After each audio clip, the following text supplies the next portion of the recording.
नमस्कार, मैं खुशी और आप देख रहे हैं MHT लाइव मुंबई हिंद माता टाइम्स। आइए नजर डालते हैं इस वक्त की बड़ी खबर पर। शरद पवार की एनसीपी को विधानसभा चुनाव से पहले बड़ी राहत। आयोग ने चंदा लेने के लिए पार्टी को दी परमिशन। चुनाव आयोग ने शरद पवार की एनसीपी को बड़ी राहत दी है। आयोग ने शरद पवार की पार्टी को जनता से चंदा लेने की अनुमति दे दी है।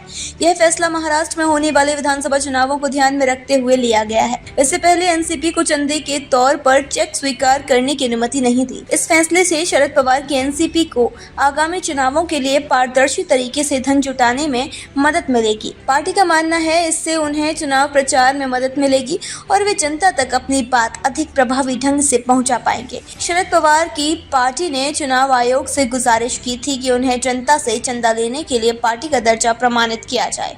चुनाव आयोग ने जनप्रतिनिधित्व अधिनियम 1951 की धाराओं के तहत एनसीपी एसपी को चंदा लेने की अनुमति दी। यह कानून सभी राजनीतिक दलों को मिलने वाले चंदे को नियंत्रित करता है। एनसीपी एसपी की कार्यकारी अध्यक्ष सुप्रिया सुले के नेतृत्व में पार्टी का 8 सदस्यीय प्रतिनिधिमंडल सोमवार को चुनाव आयोग से मिला। सुले ने पत्रकारों से कहा कि पहले हम अपनी पार्टी में योगदान के रूप में चेक प्राप्त नहीं कर सकते थे। हमें अन्य राजनीतिक दलों की तरह योगदान के लिए कर लाभ नहीं मिल रहा था। हम इस विधानसभा चुनाव को पारदर्शी तरीके से लड़ना चाहते हैं। मैं चुनाव आयोग का आभारी हूं कि उन्होंने हमें कानूनी और पारदर्शी तरीके से धन जुटाने की अनुमति देने वाला पत्र दिया है। चुनाव आयोग के फैसले के खिलाफ सुप्रीम कोर्ट में याचिका के अंतिम निपटारे तक एनसीपी को चंदा स्वीकार करने का अधिकार लागू रहेगा। सुले ने कहा कि एनसीपी ने चुनाव आयोग से मिलते समय एक जैसे दिखने वाली चुनाव चिन्हों जैसे कि तुरही और तुरही बजाता हुआ आदमी का मुद्दा भी उठाया।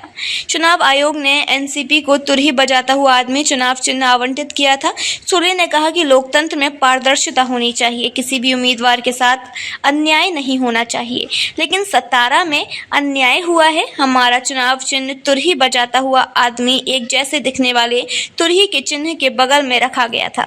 खबरों में अब तक के लिए बस इतना ही। फिर होगी आपसे मुलाकात ऐसी ही एक और बड़ी खबर के साथ। तब तक के लिए नमस्कार और देखते रहिए MHT लाइव मुंबई हिंद माता टाइम्स। ऐसे ही लेटेस्ट अपडेट्स के लिए हमारे चैनल को सब्सक्राइब करें और तुरंत नोटिफिकेशन पाने के लिए बेल आइकन प्रेस करना ना भूलें। और अगर आप हमें फेसबुक के माध्यम से देख रहे हैं तो हमारे पेज को फॉलो जरूर करें। धन्यवाद।